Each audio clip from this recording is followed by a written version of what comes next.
So these are some basic instructions for using Bisque to analyze the cattle census images. And when you log into Bisque, you should get to a page that looks like this that has your data set of images that have been shared with you. Your data set should just contain images I've shared with you, so it should be smaller than this. But if you click on your data set, we'll use Gramuchin here as an example. You will be presented with all of the images that make up that data set. Sometimes the default view doesn't contain all of the images, so I like to use the grid layout, which lists them in a grid form. And let's open up this third image here to show you some of the features. So first of all, most of these images will by default appear with all of the layers turned on. So there's a red, green, blue. The fourth one is the near infrared layer, which if that's turned on, it will make the image look weird. So just unclick channel 4 as the first thing for any image you open. And if you want, after you've been working with it, you can change brightness and contrast, etc.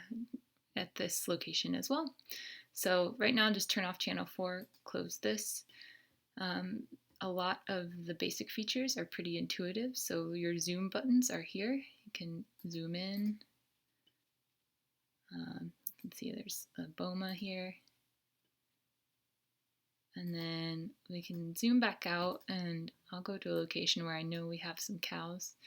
So we'll zoom in on the river here. Let's look at this herd. And if we're ready to start annotating cows, you can come over here to the annotation button and click it. It's this little pointing finger. And then to see the type of annotations you can make is this little pencil icon. So click on that. And then when you open this up, it should be blank. I've done a few other annotation types before, so mine is full. But to create any annotation type you want, you click Add New Semantic Type, and we'll create one called cow. Well, actually, let's call it adult cow.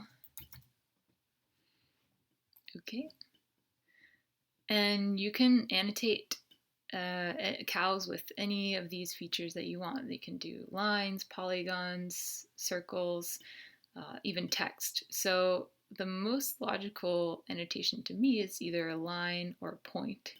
Let's start out with a point, which is this tool here. And first, you want to be sure you have the proper semantic type highlighted and then the graphical type. So we do, and to do a point, it's simple. You just start clicking away. If you feel like you need to zoom in a little more, you can do that. If you need to pan while you're annotating, click on this pan button, and then it'll allow you to move the photo. And then you can go back and start annotating again by clicking there.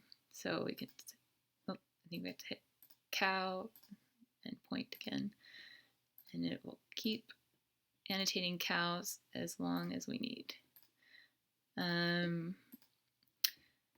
The other type that we might use is a line right here. So if you want to go back, make sure cow is selected and a line. And then the line is just using 2 points, and then it will automatically stop the line as soon as you put the end point, just like this. So then we can actually gather information about animal orientation if we're interested in that. So you'll see once you're done annotating, you can go over here to the graphical tab, and here's all of your annotations. If you click this, it will tell you these are your lines, and the rest of these are points. If you make a mistake, you can just click on the trash can button, and you can either delete them by hand like this, just going back and clicking on them, or you can go over here if you want to delete a lot of them at once. You click and either hold down Control and select individuals, or if you want to delete all, let's say we'll delete half of them, click where you want to begin deleting, hold down Shift, and then click the end. It will highlight all of them, and then you can click Delete here. And It will take a minute to update in your view, but you'll see they've been deleted in the graphical annotation tab here.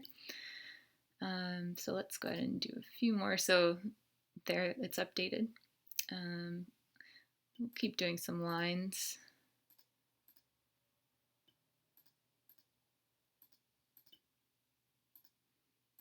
Okay. Close that. If we want to go back and annotate calves, if we feel confident we can identify calves in these images, then we can do that as well. Go back to the graphical annotations tab, just add a new semantic type, calf. And you can do the same thing. You can use lines or points. And so these, we'll say these are calves, even though I'm not sure. And calves show up now in your graphical annotation list.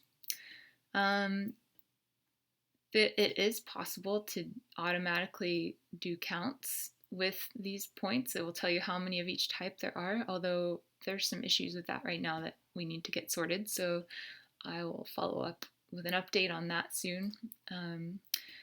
The other good feature is this map. So there's an automatic link to Google Maps, and it will show you where you are on the Earth, and you can look at the most current Google map imagery as well. So you can flip between map or satellite, and zoom in and out just like you would on Google Earth. So this pin is the center of this image.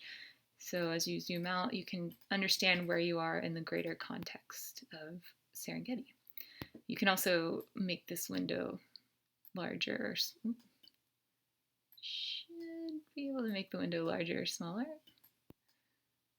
Ah, there. So you can play around with that as you want. Okay, so now that we've made our annotations, when we are ready to actually export them to analyze in a GIS or look at in Google Earth, then you go to Browse. Go to Analyze, Annotations, Annotation Export Geo. So this is a really simple little tool.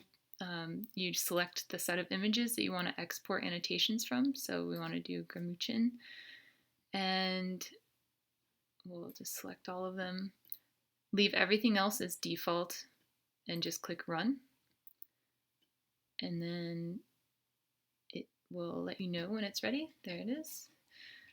And then it creates a KML file that if you just double click on it, oh, sorry, I have my default set up wrong. If you have your Google Earth set up as your default, it will open it automatically in Google Earth.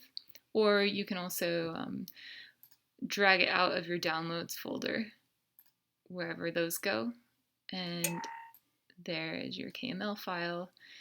And then if we open up Google Earth,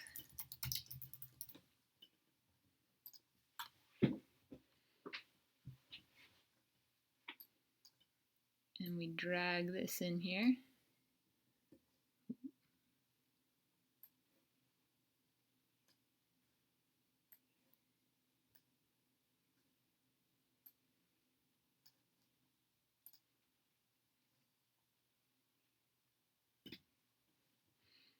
then we zoom in. So I'm not sure why this pin showed up, but I think that's the center, probably the center of the image, but we can delete that later. But you'll see here, your annotations have shown up. And unfortunately, Google Earth automatically imports them in this really terrible color and size that's hard to see. So as soon as you get them into Google Earth, you can right-click on your data set. And in a PC, this will say something like properties, I think. And in Mac, it says get info. You go to style color. You can say share style, disregard this message here. And then you can change the color to something that's easier to see. So we'll do red. You can change the size. Let's see. Yeah, the size of the lines. You can make them really big. If you have icons, oh, I think that's what that icon is our points.